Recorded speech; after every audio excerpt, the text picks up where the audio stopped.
hier ist der Bastian von slowjuice.de. Heute kommen wir wieder zum Entsafter-Test. Ich will euch jetzt nicht nerven mit den Stangensellerie, aber ja, ich habe hier wieder mal Stangensellerie. Wir werden auch noch Orange und Karotte testen. Das sind immer so die Grundzutaten, die ich nutze, weil Stangensellerie steht für Grünzeug und Orange halt für weichere Sachen und Karotte halt für harte Sachen. Das ist immer so die Basic, die man halt testen sollte bei Entsaftern. Ich habe jetzt hier 3 Geräte von Hurum. Das ist hier der Hurum H100. Kostenpunkt um die 399 €. Das ist hier das ganz neue Gerät von Hurum, der H200. Hatte ich euch auch schon vorgestellt. Könnt ihr oben meine Infobox euch anschauen, wo ich den Entsafter vorgestellt habe. Der zerkleinert das Ganze halt vorher, bevor es entsaftet. Und diese beiden Geräte haben auch diese neuen Siebe, wo ihr kein Edelstahl mehr dran habt, die leicht zu reinigen sind und die auch eine bessere Saftausbeute haben sollen. Wir werden das jetzt mal testen und schauen, ob das auch wirklich so ist. Und hier haben wir noch den Hurum HZ. Das ist eigentlich schon ein relativ altes Gerät, was schon relativ lange auf dem Markt gibt. Der hat halt außenrum Edelstahl, ist aber identisch mit dem Hurum HAA. Das sind also hier die Flaggschiffe von Hurum, noch mit dem Hurum HAA, aber der ist identisch mit dem Hurum HZ. Der hat den gleichen Aufbau, bloß dass der Hurum HZ halt hier Edelstahl drumherum hat. Lange Rede, kurzer Sinn, wir wollen anfangen. Wir fangen jetzt an hier mit dem Hurum 100. Ihr hört, das sind auch alles sehr leise Geräte. Ich habe jetzt hier 500 Gramm.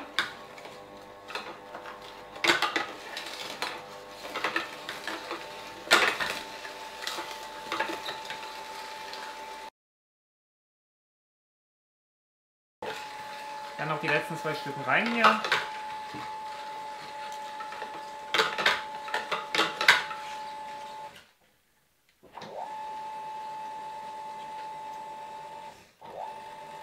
So, dann wollen wir noch warten, dass der hier schön aufmachen, dass das hier alles schön rauskommen kann. Dann können wir das Gerät ausmachen. Nicht, dass ihr euch wundert, dass ihr vielleicht denkt, oh, hier ist aber viel mehr, hier ist viel weniger. Die Schale ist einfach ein bisschen größer, die anderen beiden Schalen sind ein bisschen kleiner. Deswegen sieht es ein bisschen mehr aus. Sind aber 500 Gramm, ich habe es abgemessen vorher. So, jetzt wollen wir den Saft rauslassen. Ich nehme dazu mal das Sieb hier, weil ich möchte keinen Pressdown-Saft haben. Ja, viele Hersteller haben noch ein Sieb mit dabei, wo man den Saft durchlassen kann. Das ist hier bei den 3 Geräten nicht der Fall. Sollte vielleicht Hurum überlegen, das mal zu tun, weil finde ich eigentlich ganz gut. Deswegen nehme ich jetzt einfach hier das ganz normale Sieb.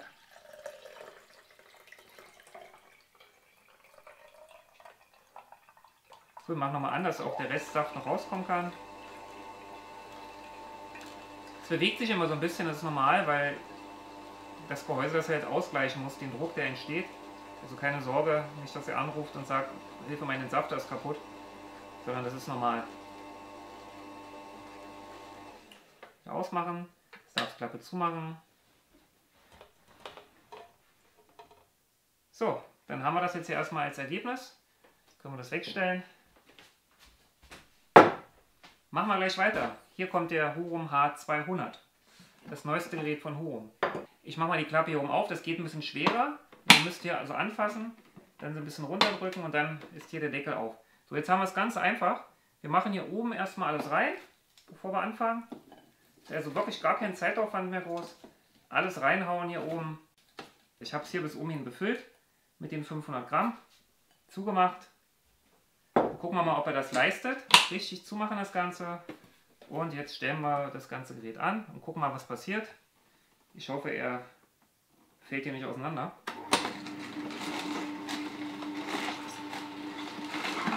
Geht wirklich wunderbar hier.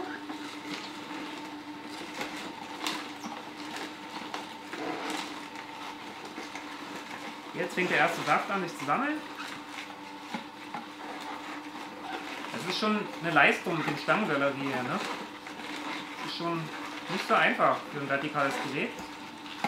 Und wenn das Gerät das hier schafft, dann hat es wirklich auch den Härtetest bestanden.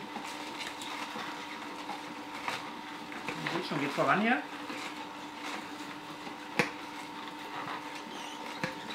Ja, er braucht auch so seine Zeit hier.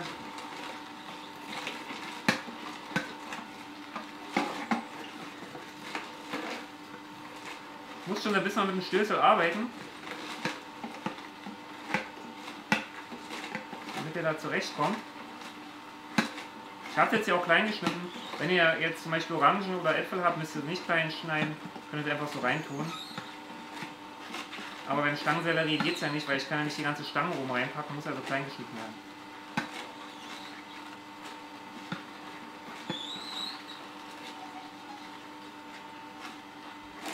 So, dann warten wir noch, bis der Rest auch transportiert wurde.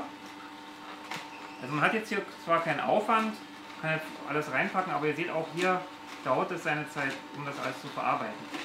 Der hat hier oben halt 2 Messer. Könnt ihr euch auch nochmal das Video angucken, ich verlinke es oben in der Infobox, mit der das vorher zerkleinert. Und dann geht das runter in das Sieb, was also auch kein Edelstahl mehr ist, den Reinigungsaufwand erleichtert. Also aus BPA-freier Plastik, 2 Siebe, die man zusammensteckt. Habe ich euch ja in dem Video gezeigt vom Zusammenbau. So, jetzt ist er fertig hier. Ihr seht auch hier ist die Bewegung relativ stark. Der dreht mit 60 Umdrehungen in der Minute, hat 200 Watt Motor. Der hat einen 150 Watt Motor. Ja, dann können wir ausmachen. Wir nehmen jetzt auch hier wieder ein Sieb für, wo das Ganze durchlaufen lassen. Hier ist halt der Trester reingefallen, finde ich auch sehr praktisch. Und jetzt kommt der Saft, langsam rauslassen, bis daneben läuft.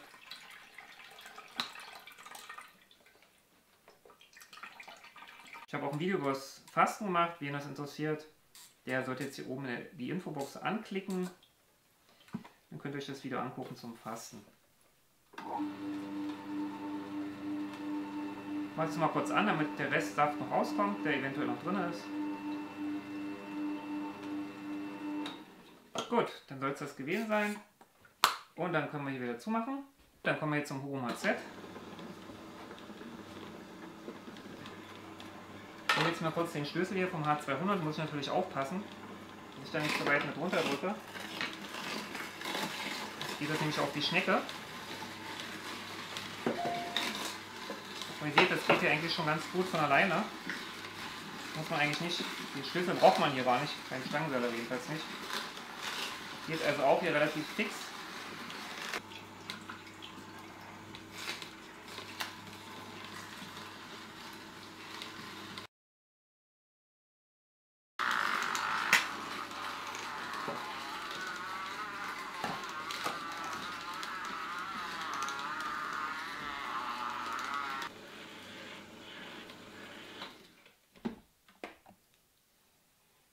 So, ich habe jetzt hier während des Saftens schon die Klappe offen gehabt, weil mir hier die Dichtung fehlt. Deswegen ja, ist das jetzt hier schon reingelaufen. Ja, da wollen wir jetzt das Ganze testen.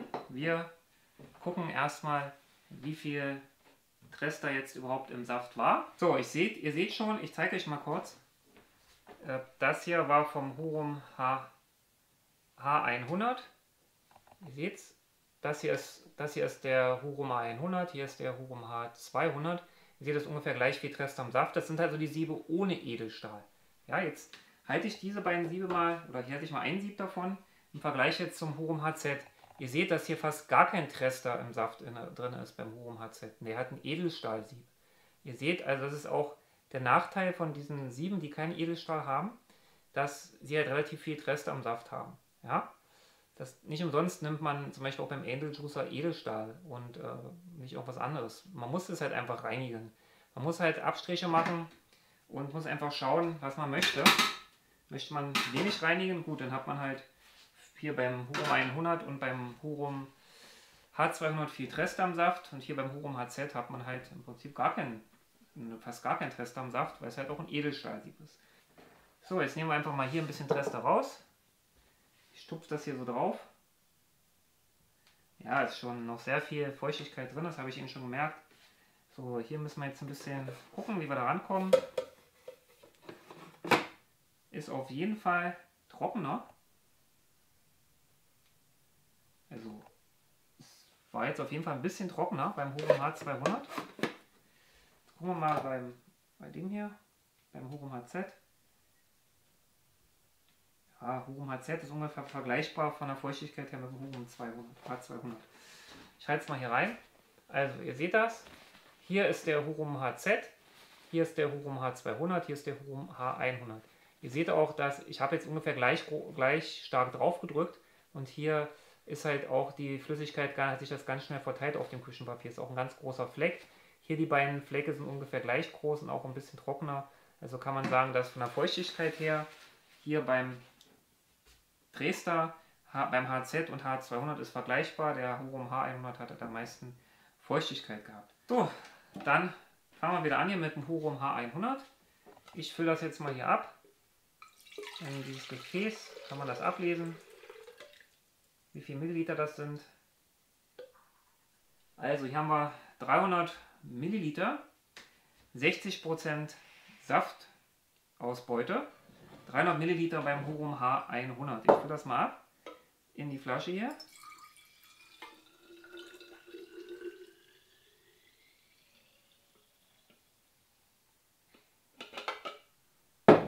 So, ihr seht hier Hurum H100, 300 Milliliter. So, jetzt kommen wir zum Hurum H200. Auch hier mal wieder abfüllen.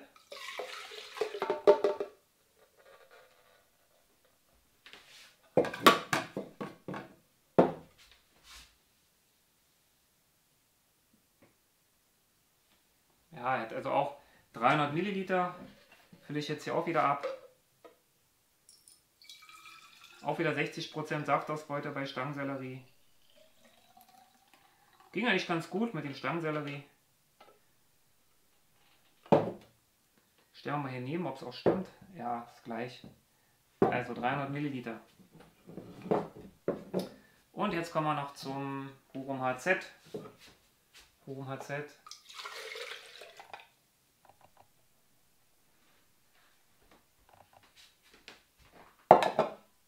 Gucken wir mal.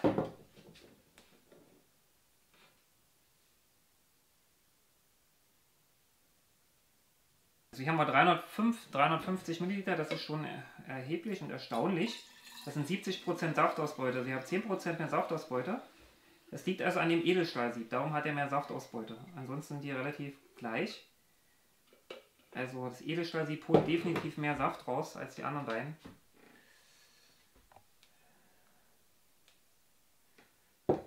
Ich stelle es mal hier so nebeneinander, dann sieht man es vielleicht.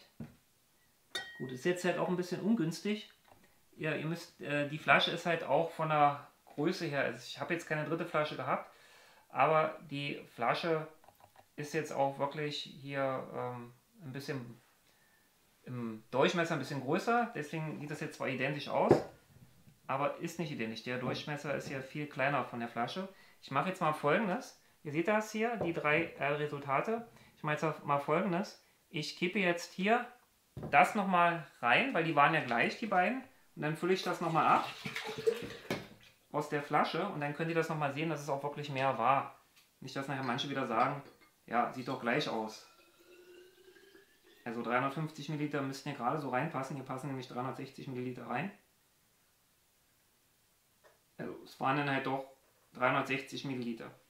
Weil hier passen genau 360 Milliliter rein. Ihr seht, die Flasche ist ganz voll. Das sind dann sogar 72% Saftausbeute, also 12% mehr Saftausbeute. Ich gebe jetzt das hier nochmal rein. Vom Hurum H200. So. Ja, für euch als kleines Fazit. Wir machen jetzt natürlich gleich noch Orange und Karotte. Also hier bei dem Stangensellerie ist eindeutig hier der Hurum HZ derjenige, der erstmal am wenigsten Trester drin hat und am meisten Saftausbeute hat, also 72% Saftausbeute, 12% mehr Saftausbeute als Hurum H100 und Hurum H200. Die beiden Geräte sind ungefähr identisch von der Saftausbeute her und auch von dem, was sie im Trester haben. Der Vorteil ist natürlich hier, dass ihr ja, weniger Zeitaufwand habt, um das Ganze hier reinzutun. Ihr macht es einfach einmal rein und dann macht ihr den Rest. Aber ihr seht, man hat jetzt nicht so die mega Saftausbeute und Ersparnis dabei. Das schneidet der hier noch sogar super ab. Und ich muss sagen, dass ich den hier schon ein paar Mal benutzt habe. Das ist also nicht ganz neu, die sind noch ganz neu. Das heißt, die Sieblöcher sind wahrscheinlich schon noch ein bisschen mehr verstopft. Wenn man vielleicht einen neuen hat, dann hat man vielleicht 75% Saftausbeute. Ne? Ja, also das war jetzt das zum Selleriesaft. Doch erstaunlich und überraschend. Testsieger beim Selleriesaft ist hier eindeutig der Hurum HZ. Dann kommen wir jetzt zu den Orangen. Ich habe jeweils 500 Gramm. Nicht wundern, ich habe das jetzt hier mal so gelassen, weil die kann man ja einfach hier oben reintun. Da sind auch 500 Gramm. Ich habe hier oben jetzt so ein bisschen abgeschnitten bei der einen, dass es auch wirklich 500 Gramm sind. Wir fangen wieder an mit dem Hurum H100.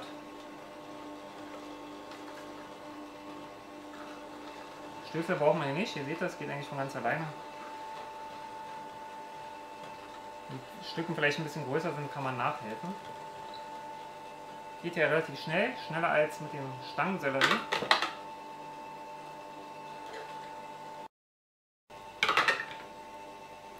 So, ihr seht, das ging ja relativ schnell. Schneller als beim Stangensellerie. Jetzt warten wir mal einen kleinen Moment.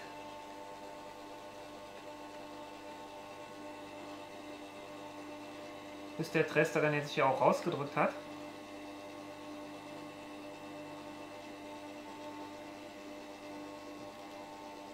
Kann man sehr schön nach oben klappen beim Hurum H100, ne? Zack, dann hängt er fest.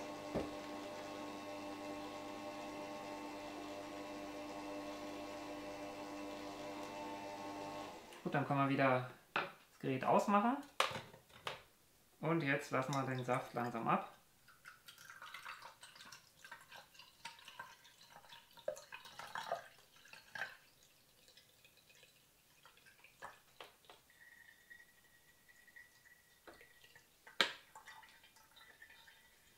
Ich muss jetzt hier mal kurz einen anderen Behälter nehmen. Ich nehme jetzt mal kurz den Behälter hier, weil sonst läuft mir das ja alles über. Mal kurz austauschen hier. So.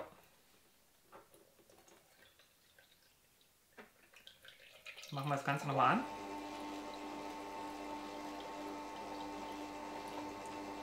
Also ihr seht, das ist schon, sammelt sich schon viel Trester auch im Saft. So, dann können wir es wieder ausmachen. Zumachen das Ganze.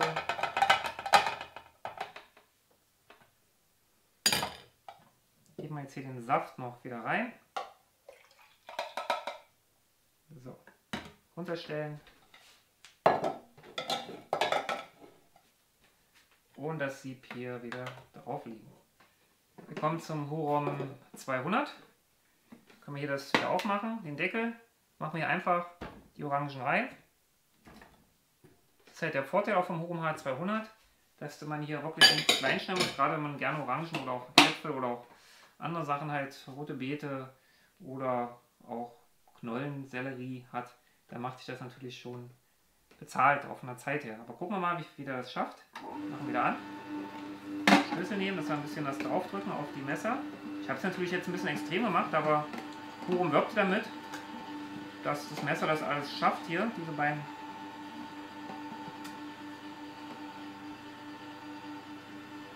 Schnittkanten hier. Hat auf jeden Fall gut zu tun hier.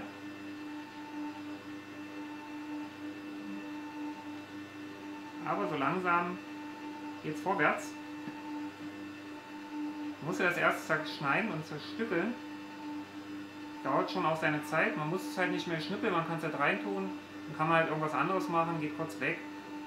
Vielleicht so 3-4 Minuten geht man halt weg und dann kommt man wieder und dann ist der Safter fertig.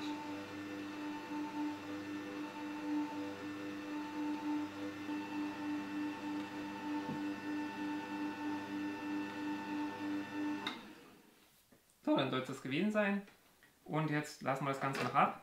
Ich nehme mal kurz hier den anderen Behälter, wo das Sieb hier besser auflegen kann, den Behälter.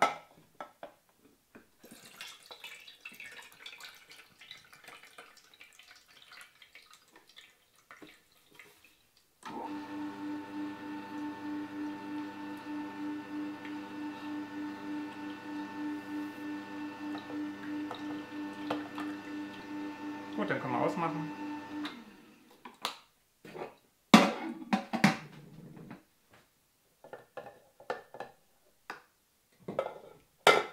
So, dann füllen wir das hier wieder rein in den Behälter.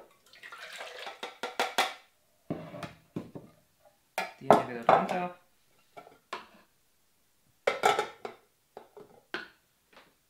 Das kommt jetzt hier rein. Dann kommen wir das Sieb hier noch. Wir kommen jetzt hier zum Hurum HZ. Ich habe jetzt hier den Deckel mal andersrum drauf, das macht nichts. So kann man auch entsaften. Was jetzt hier für mich so besser geht mit dem Stößel. Aber eigentlich muss der andersrum, dass beide Pfeile zueinander zeigen, aber so geht es auch. Stöße braucht man ja eigentlich nicht. Geht eigentlich von alleine. Ihr seht, wie schnell das für Obst geht. Also vertikale Entsafter sind wirklich super geeignet für Obst. Es geht ja schneller als beim Hurum H200.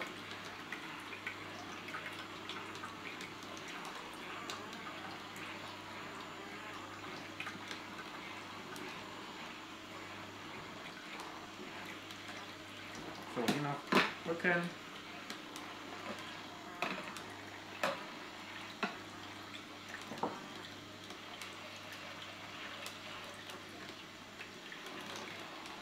Ich mache den jetzt mal so ein bisschen in die Mitte, den Tresterhebel.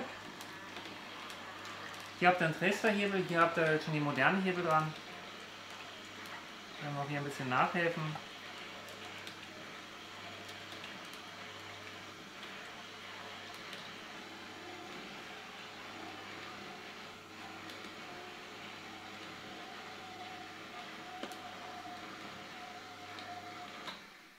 So, dann wollen wir jetzt gucken, wie viel Trester hier jeweils im Saft war.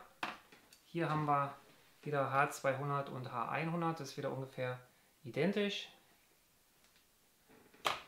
Jetzt halten wir nochmal dazu den HZ. Hier ist fast wieder gar kein Trester im Saft.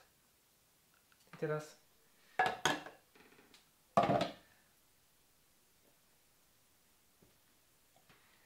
HZ. So, hier haben wir jetzt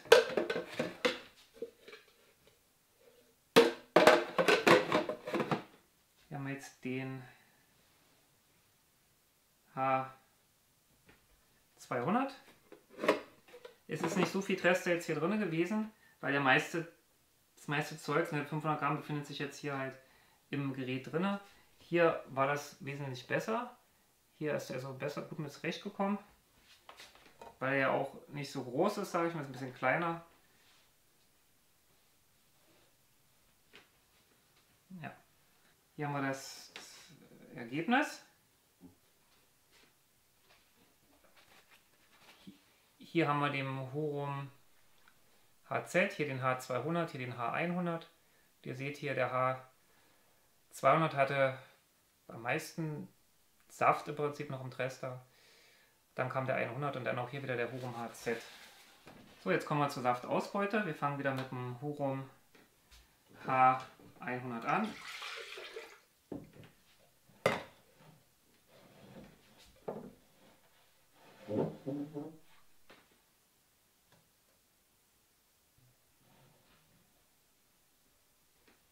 Hier haben wir 330 Milliliter, also 66% Saftausbeute beim Hurum H100.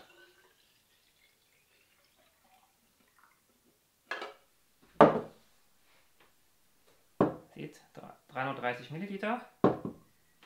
Jetzt kommen wir zum Hurum H200.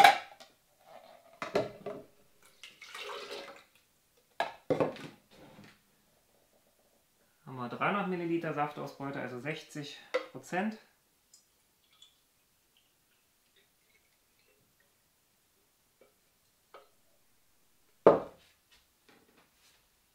Kann man nebeneinander stellen, dann sieht man, dass es ein bisschen weniger ist. Also ich gebe das jetzt mal um, wie schon beim Stangensellerie, gebe ich gleich in die große Flasche hier rein, damit wir jetzt hier auch den Vergleich haben,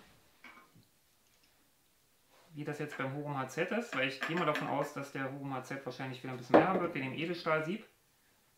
Gucken wir mal. Kann natürlich auch sein, dass ich mich irre.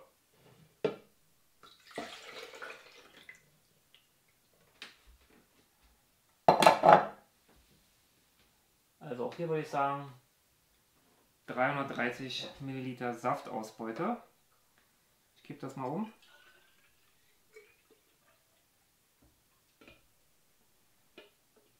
Gut, ist vielleicht ein bisschen mehr. Also können auch jetzt 340 Milliliter Saftausbeute gewesen sein. Oder 335, naja 335 Milliliter, aber es ist fast identisch. Also man kann sagen 330 Milliliter. Also auch hier 66% Saftausbeute bei der Orange. Ich stelle das jetzt mal hier nebeneinander wieder.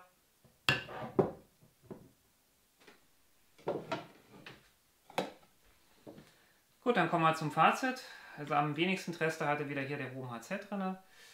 Dann haben wir jetzt hier von der Feuchtigkeit her, war ja auch wieder beim Hurum HZ am wenigsten Feuchtigkeit drin.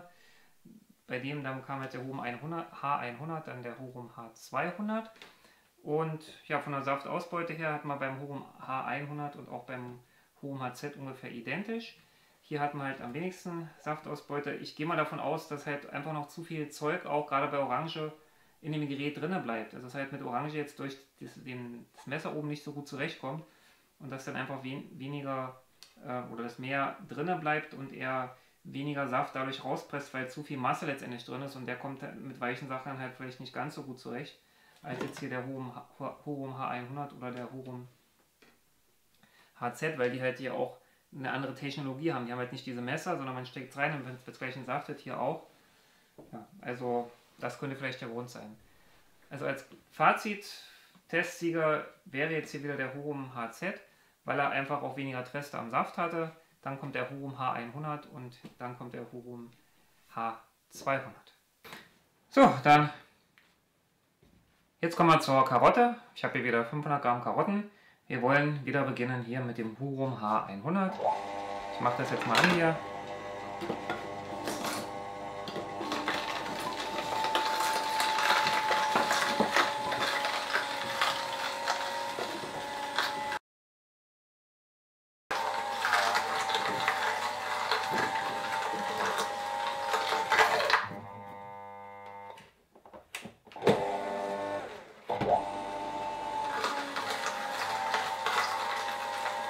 So, noch die letzten Stückchen hier. Wenn das mal stehen bleibt, bei mir ist es jetzt auch ein, zwei Mal stehen geblieben, dann macht ihr einfach einen Rückwärtsgang, dann geht das hier nach oben raus, wird die Blockade beseitigt und dann wieder auch vorwärts und dann geht es weiter.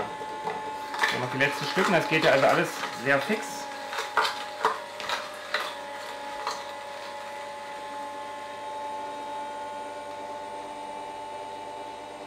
Gut, dann kann man das ja wieder ausmachen. Wir kommen dann jetzt hier zum Hurum H200. Stößel können wir jetzt erstmal rausnehmen. Machen das hier wieder komplett gleich einmal rein.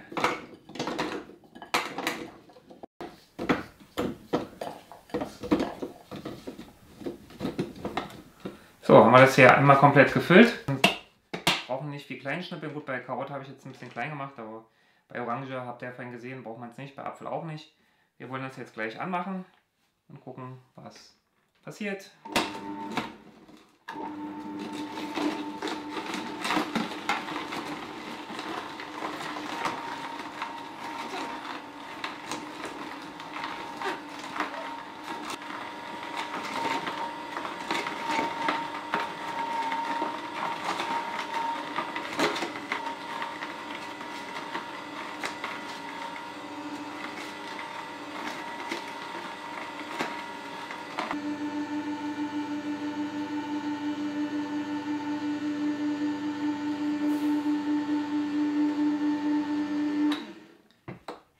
Gut, dann sind wir fertig hier.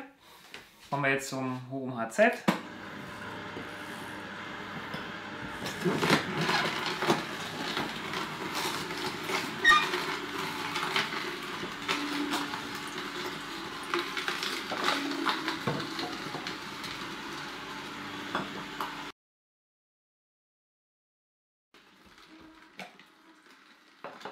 So, dann machen wir jetzt die letzten Stückchen rein.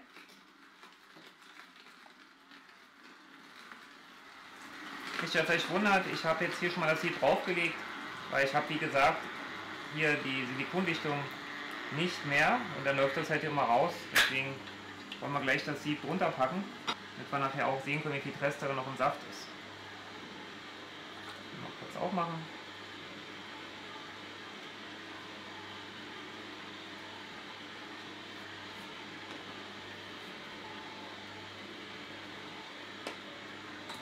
Gut, dann können wir hier auch wieder ausmachen. Wollen wir jetzt hier nochmal den Saft kurz ablassen vom Hurum H100. Schauen wir uns das mal ganz langsam.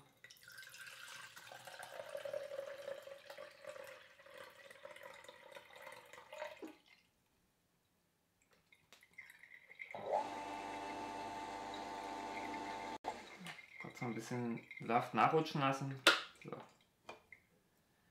Machen wir jetzt hier mit dem Hurum H200.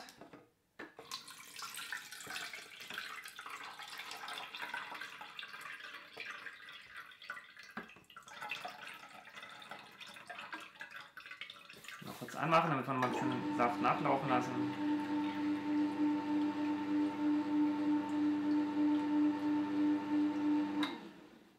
So, und dann haben wir jetzt hier noch den Hurum HZ, der ist ja schon fertig. Jetzt wollen wir mal gucken, wie viel Trester war denn jetzt oder wäre jetzt im Saft gewesen, wenn wir das Sieb nicht dazu genommen hätten. So, dann haben wir jetzt hier die Ergebnisse. Und schaut euch das bitte mal an. Also Trester ist wieder gleich viel im Saft. Haben wir ja auch schon bei den vorhergehenden Tests festgestellt, dass es auch im Prinzip daran liegt, dass halt das Sieb nicht richtig da ist. Also das Edelstahl-Sieb ist wahrscheinlich auch besser dafür geeignet als halt diese Konstruktion, obwohl man das hier auch wieder leichter reinigen kann, aber trotzdem, darauf kommt es mir nicht an. Mir kommt es darum, dass ich keinen Trester großen Saft haben will. Hier ist Hurum HZ, hier war jetzt der Hurum H100. Ihr seht, bei Hurum HZ ist wieder fast gar kein Trester im Saft. Also der Hurum HZ schneidet wirklich immer sehr gut ab. So, hier wunderbar. Jetzt wollen wir noch den Test machen, wie feucht denn jetzt der Trester ist. Nehmen wir hier H100. Der H200 hier.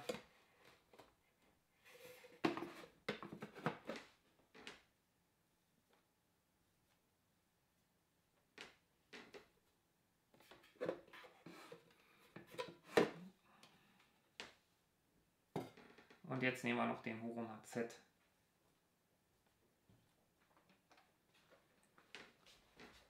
Ich halte es mal in die Kamera.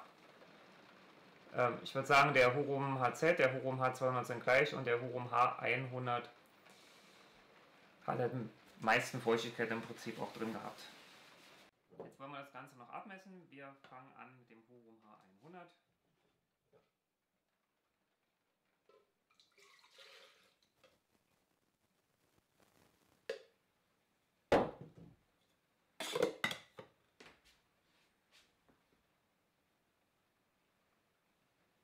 Wir haben hier 200 Milliliter Saft. 200 Milliliter Saft haben wir halt 40% Saftausbeute. Ich fülle das jetzt hier mal ab, wieder in die Flasche. Also kann auch sein, dass jetzt gar keine Karottenzeit ist, aber ich habe ja bei allen, sage ich mal, die gleiche Sorte von Karotten genommen. Also 2 Beutel gehabt, ich hatte 2 Beutel gehabt und habe das dann aufgeteilt jeweils immer. Hier haben wir also den Hurum H100. Jetzt kommen wir zum Hurum H200.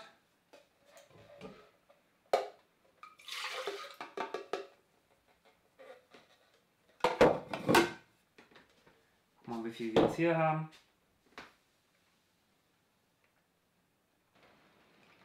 Also ich würde sagen 180 Milliliter Saft beim Hurum H200.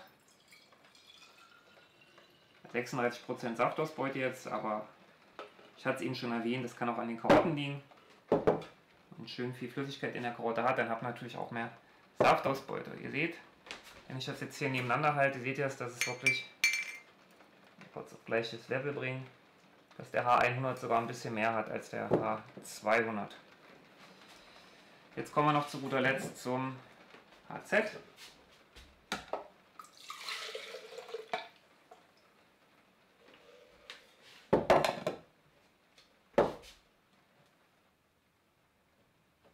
Der Hurum HZ hat 240 Milliliter Saftausbeute, sind also eine Saftausbeute von 48%, also fast 50% Saftausbeute.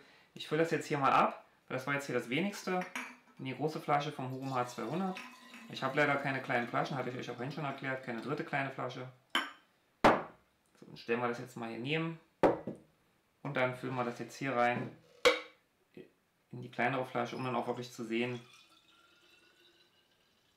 dass es auch mehr ist.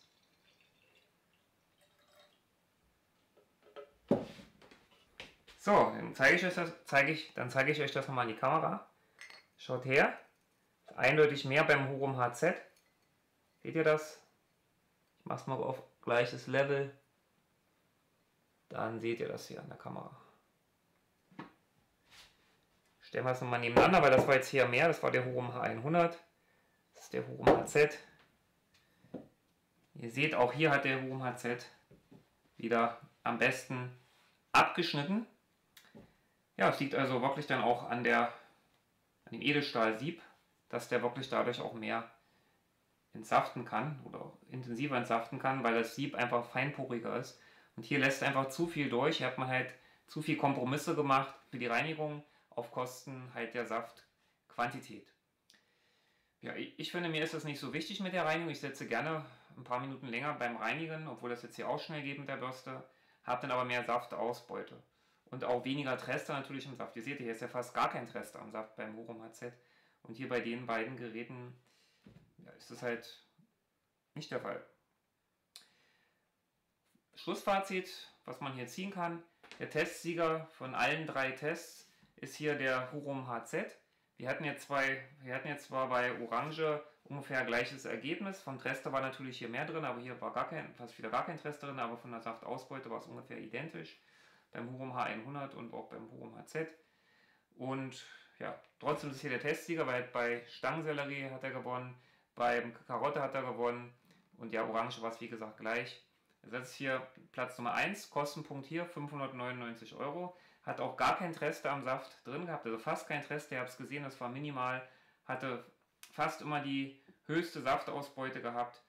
Und ihr habt auch gesehen, von der Feuchtigkeit war es auch okay vom Trester her. Also hat mich jetzt hier komplett überzeugt, das Gerät, der Hurum HZ.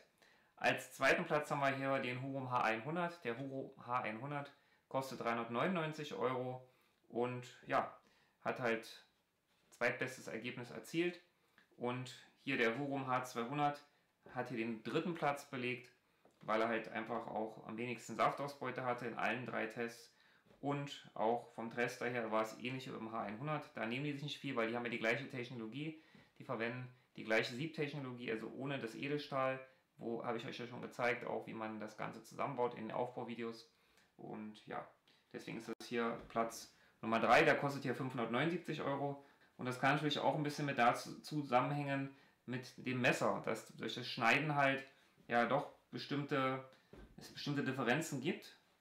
Hier geht es gleich rein ins Sieb und dann wird das klein gedrückt durch das Sieb hindurch, aber hier scheint es dann doch ein paar Differenzen zu geben beim Kleinschneiden, und wenn das dann nach unten drückt, dann scheint er hier nicht ganz so gut damit klarzukommen, weil eigentlich müssten die ja von der Saftausbeute eigentlich fast gleich sein, wenn wir das Messer hier oben nicht drin hätten. Aber der Vorteil hier ist auch wiederum vom Aufwand her, also wenn man jetzt rein vom Aufwand her das Ganze betrachtet, dann ja, wäre der vielleicht hier fast Testsieger gewesen, weil man kann die ganzen Orangen, ganze Äpfel, wenn man jetzt viel Obst machen will, reintun, ohne großen Aufwand, also wer da keinen Stress haben will, ist es natürlich auch okay. Man hat halt ein paar Prozent weniger Saftausbeute und hat auch mehr Trester halt im Saft. Das ist halt überzeugend bei dem Gerät hier, aber mir kommt es halt nicht darauf an, dass ich halt schnell irgendwas fertig kriege oder schnell was sauber machen kann. Den kann ich ja auch schnell sauber machen, das geht auch ruckzuck. Hier habe ich natürlich auch wieder viel mehr Teile, hier muss ich das Teil abwaschen, den unteren Teil abwaschen. Da geht es hier fast noch schneller, also eigentlich schneller, weil hier habe ich halt nicht das obere Teil, was ich abwaschen muss. Ja, deswegen bleibe ich beim Hurum HZ. Den gibt es hier schon eine Weile auf dem Markt. Das hier ist der Hurum H100, den gibt es noch nicht so lange, und auch den Hurum H200, der ist jetzt ganz neu. Also nach wie vor ist das hier das beste Gerät. Oldschool ist immer noch das Beste. Bin ich von begeistert, auch jetzt hier durch diesen Test nochmal, hat mich das mal bestätigt. Deswegen klare Empfehlung zum Hurum HZ. Wer noch mehr solche Videos sehen möchte, dem kann ich empfehlen, den Kanal zu abonnieren. Wir haben auch öfters mal Themen rund um das Thema Gesundheit, gerade Rohkost, Ernährungsumstellung. Wer sich dafür interessiert, wer vielleicht gerade so am Schwanken ist, wer vielleicht ein bisschen Inspiration braucht für die Ernährungsumstellung, das ist ja doch immer nicht ganz so einfach, also von vegan zum Beispiel auf Rohkost, oder was sollte man beachten auch bei rohköstlicher Ernährung grundsätzlich, oder auch vielleicht mal Interesse an anderen Gesundheitsthemen hat, der sollte den Kanal abonnieren. Darüber würde ich mich freuen, wenn ihr ein Abo da lasst. Lasst euch gut gehen, alles Gute und bis bald wünscht euch euer Bastian von slowjuice.de.